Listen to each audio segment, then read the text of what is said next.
Un plan pour la fin de la main-d'œuvre indépendante en santé réclamé et les paramédics de la région se font entendre. Voici ce qu'on a pour vous aujourd'hui.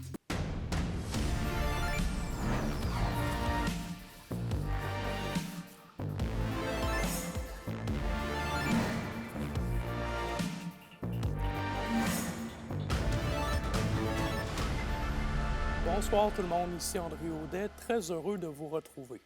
On commence en santé alors que la FIC met de la pression sur Santé Québec afin d'avoir un plan de match en prévision de la fin de l'utilisation de la main-d'œuvre indépendante au CISAT l'an prochain.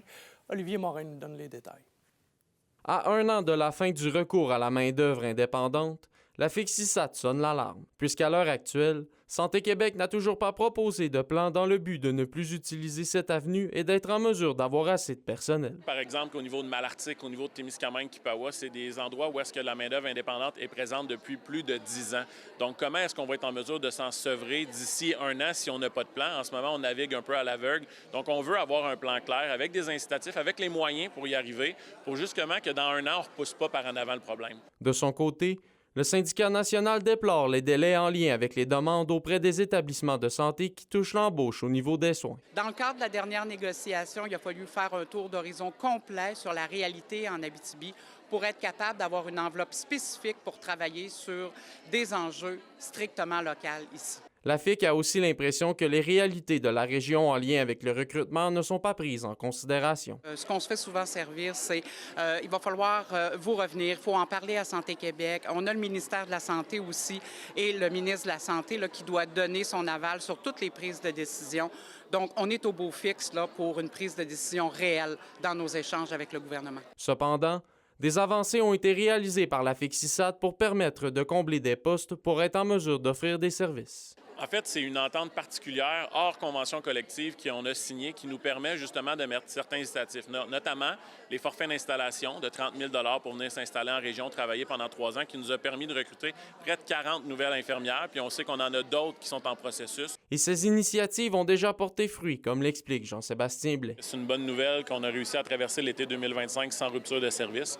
Clairement, on voit que les incitatifs qui ont été négociés localement fonctionnent, commencent à porter fruit. Santé Québec et le CISAT n'avaient toujours pas réagi par courriel à nos demandes. La FIC mentionne qu'elle tentera de rentrer en communication avec Santé Québec au cours des prochaines semaines dans le but de faire avancer les choses. Olivier Morin, RNC Nouvelles, Rwanda. Et on reste en santé alors que la grogne des paramédics de la région en grève depuis 100 jours continue.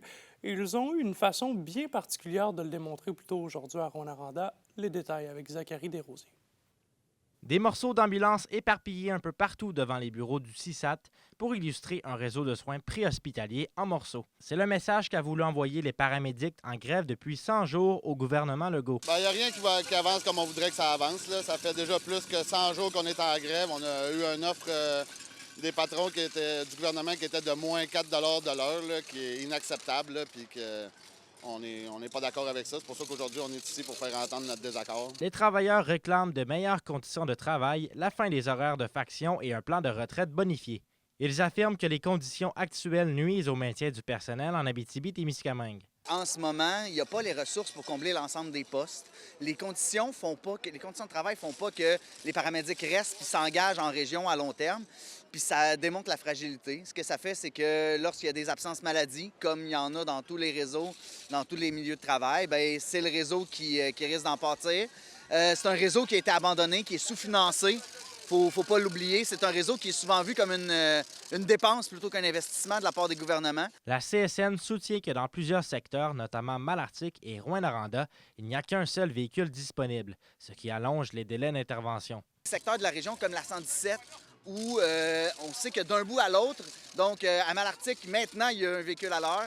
À Val-d'Or, c'est le cas, à Rouyn, mais entre Malartic et Rouyn-Noranda, c'est Cadillac. C'est un véhicule qui est encore en faction. Ça ne permet pas, malheureusement, d'avoir une couverture optimale, donc un délai de réponse rapide. Puis il y a d'autres secteurs comme ça dans la région qui ne bénéficient pas d'une qualité de service. On n'a pas une couverture en région qui est équivalente à celle des grands centres, puis ça, c'est déplorable parce qu'on paye les mêmes impôts. Les syndiqués multiplient les moyens de pression pour obtenir une entente qui est équitable pour tous. Les paramédics préviennent que si rien ne bouge, de nouvelles actions de visibilité seront mises de l'avant. Ils participeront également à une grande manifestation qui aura lieu le 29 novembre prochain à Montréal. Zachary Desrosiers pour RNC Nouvelles. Et maintenant, après Macamic, hier, la ministre de la Famille, Catherine Champagne-Jourdain, s'est arrêtée à Amos aujourd'hui. C'était le lancement officiel des travaux pour le nouveau CPE Les Petits Élans qui était attendu depuis plusieurs années. Un reportage de Noémie Rondeau. Une première pelletée de terre pour marquer le début des travaux de construction du CPE Les Petits Élans à Amos.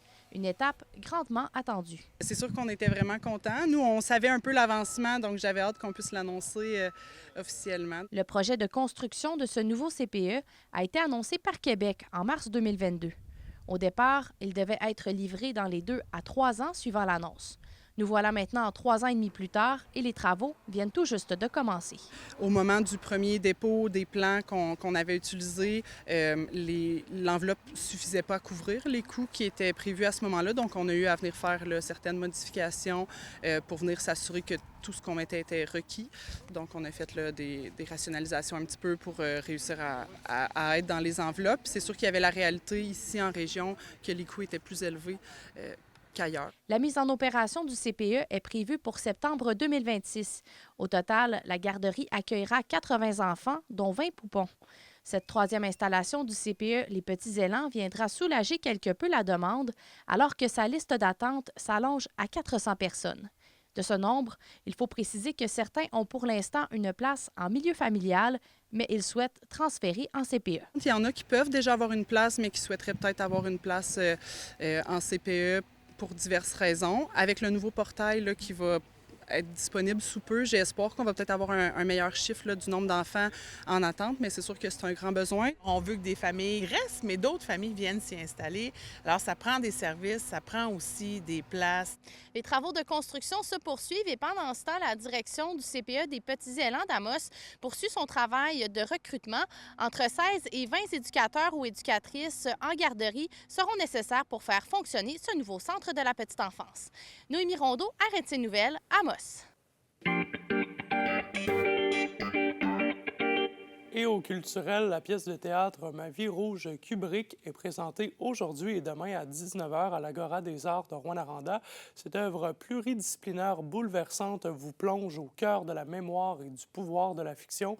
La pièce, oui, est une adaptation du livre Ma vie rouge Kubrick de Simon Roy qui mélange sa fascination pour le film The Shining de Stanley Kubrick et sa vie personnelle. Et au hockey, les Pirates de Ville-Marie ont ajouté du renfort à leur attaque mardi soir avec la signature de l'attaquant William Arsenault. Le natif de Rivière-Éva évoluait jusqu'à tout récemment avec les Braves de Valleyfield dans le circuit Junior 3A où il a récolté 16 points en 11 rencontres depuis le début de la saison. Âgé de 20 ans, Arsenault a également pris part à 41 matchs avec le Phoenix de Sherbrooke au cours des 2 dernières saisons.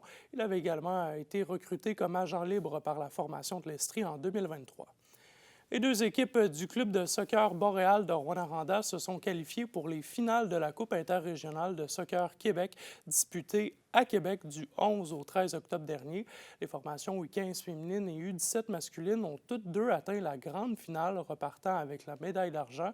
Et de leur côté, l'équipe Boréal U17 féminine a terminé au 4e rang, tandis que le Blizzard U15 masculin a pris la 6e place. Et à la météo pour ce soir et cette nuit, quelques nuages avec des vents du nord-ouest, des minimums assez frisquets, là, entre moins 3 et moins 2 degrés. On pourrait ressentir jusqu'à moins 6. Demain jeudi, c'est généralement ensoleillé, assez froid matinée, là, mais ça va se réchauffer avec des maximums entre 10 et 11 degrés selon les secteurs. Et un aperçu pour vendredi, des nuages et de la pluie intermittente avec 60 % de probabilité d'averse. 10 degrés sont attendus partout. Et voilà, c'est ainsi qu'on a vu ce mercredi 15 octobre. Merci beaucoup d'avoir été des nôtres. On se dit à demain, même heure. Passez une excellente soirée.